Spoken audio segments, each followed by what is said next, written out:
Sandali! Nasa simbahan ka eh! Hoy! Anong ginagawa mo? Bakit mo hawak-hawak ang anak ko, ha? Teka, miss.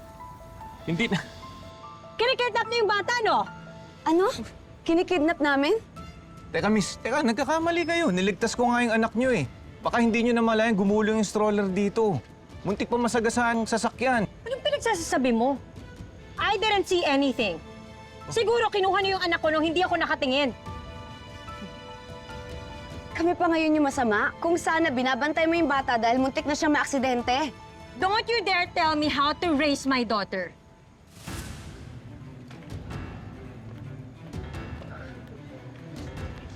Itong sama-sama ng ugali. Siya na nga yung tinulungan para iligtas yung anak niya. Sana dan wala nang masamang mangyari sa bata.